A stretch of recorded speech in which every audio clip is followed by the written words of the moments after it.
let's bring on the questions. Hello, everyone.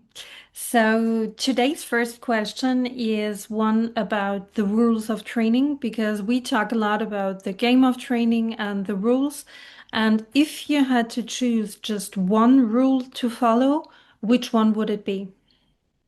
Yeah, great question. I'm all for spending less time to get more progress. So it's very important for us in the world of fitness to kind of do less but better rather than adding exercises and whatever methodologies and another version of an exercise and to focus on one thing and one thing only. So what does it mean? In my opinion, there's only one thing you need to be really good at to get good at training, whether that's hips, backs, shoulders, doesn't matter. And it's a neutral hip concept, a neutral pelvis concept. So what does it mean? Your hips can swivel, right? So we want to keep the pelvis neutral by engaging the glutes, which will help everything else. This will help your hips, knees, ankles, lower back, shoulders. So this is the central idea of my training game. To make it more practical, I've prepared a an example of I won't mention her name, but it's a very nice lady, a member of us, who came to us with knee pain, so knee injury. I think it was a torn or semi-torn MCL, if I'm not mistaken. Some ligament in the knee, gave up, and obviously 6 weeks, whatever, cast, and off we go. So whenever she wanted to squat, she felt pain in her knees. Okay, very simply speaking, all we focused on with her was keeping her pelvis neutral. So we started with the following sequence. Um, Keep in mind, neutral hips means keeping the glute max on at all times.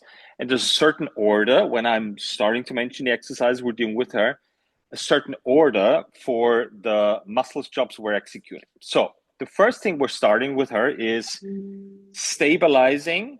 That means just same length in the muscle, in the glute max, through carries. All right. So your hips need to learn to stabilize first, keeping the glute max in an isometric way.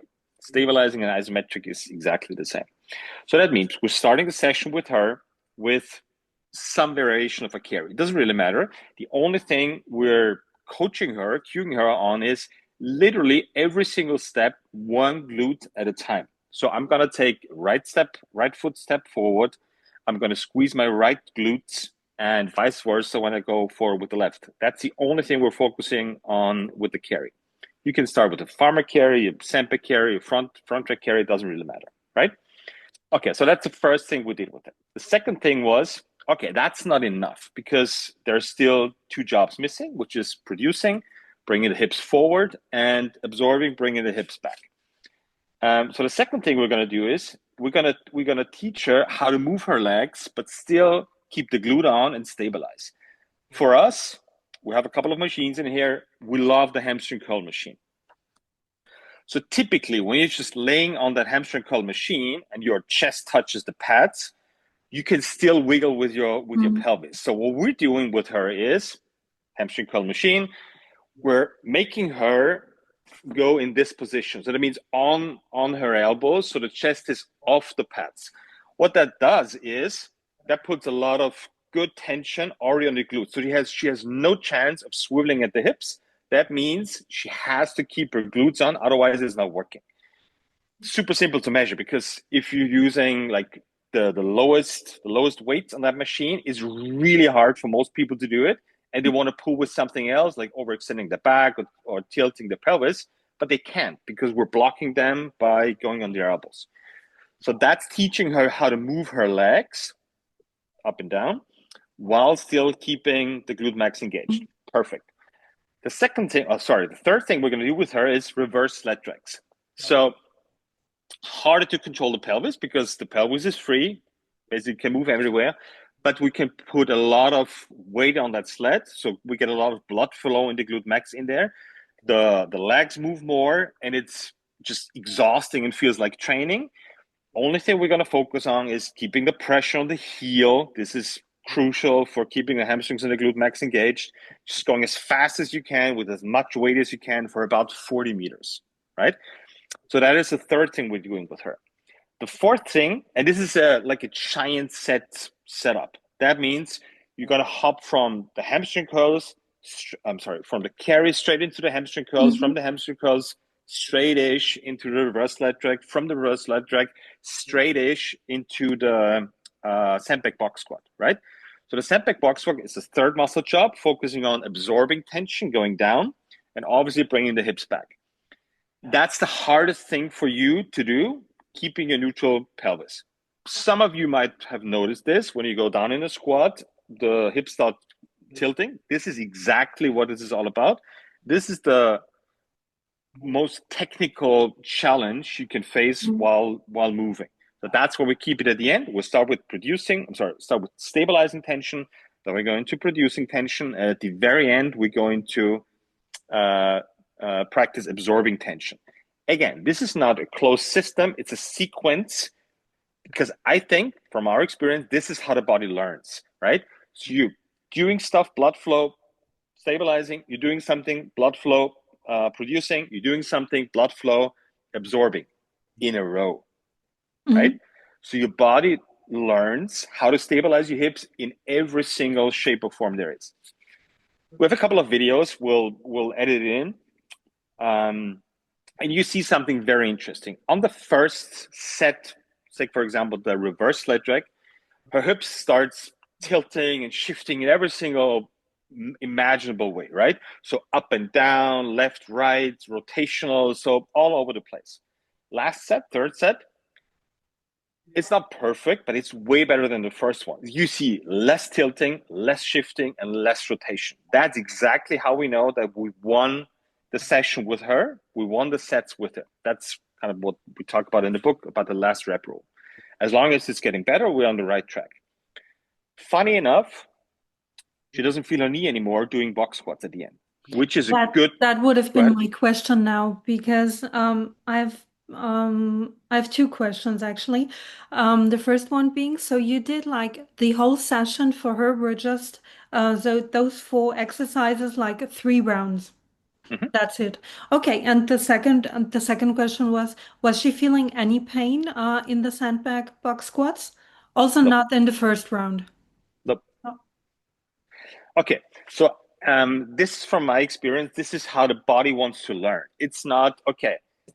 We have to isolate the problem of the knee and do some stuff around her knee. No, no, no. We're going to focus on the neutral pelvis. This is going to set up everything else, because if you set up the neutral pelvis with the glute max, that means your hamstring can work fully. That means your quads can work fully. So it's trickling down for whatever is needed for your body. We don't have to pick and choose and be like, okay, now we're doing the quads, now we're doing the hamstrings. No, no, no. If you set up your neutral pelvis correctly, everything else will fall in place. That's how we can shave off a lot of time and a lot of unnecessary work, so we have results faster. It's not rocket science or a scam. It's just, if you get this right, it works. Why? Super simple. Because if you set the pelvis right, all the attachment from the muscle I've just talked about are going to be in the right spot. So every single muscle below it can work properly. A little bit too simply explained, but you get the point. And how would you have adjusted that session if she would have had pain in her knee with those sandbag squats? So pain is great. I don't see pain as a negative thing. Of course, it feels doesn't feel good to experience pain, but it's a signal. So we know we're on the right track. Um, Let me backtrack. Okay, so something is missing if she's still feeling her knee doing box squats, right? So what is the missing point? It's we're either not precise enough in executing the neutral pelvis, or something in executing that in those exercises is off. We can watch that on the videos. Great. If she would have felt pain still, which is maybe normal for the first set or two, um, I would have literally skipped the box squat. Not because she does feel pain, but just because she's not ready for it. Mhm. Mhm. Okay, so if in the first set we'll do the carry, the hamstring curls, the sled drags going to the box squat, she still feels her pain, but it's getting less over the whatever 6-8 reps she's doing the box squat. that's okay for me. If it's getting worse, if it's Mhm. getting like she's giving more pain, and we're obeying the hip rules, we're doing everything we have to do with her. Okay, that means she's not ready for it yet, so we keep it less technical, staying with the carry, the hamstring curls, and the reverse leg. That Mhm. doesn't mean we're going to skip the box squat forever. No, no, no. We're going to implement it every single week and test it, use it as a testing tool if her knee's actually getting better. That doesn't mean we're keeping her on simple exercises. Oh, fuck no. That's not what we're doing.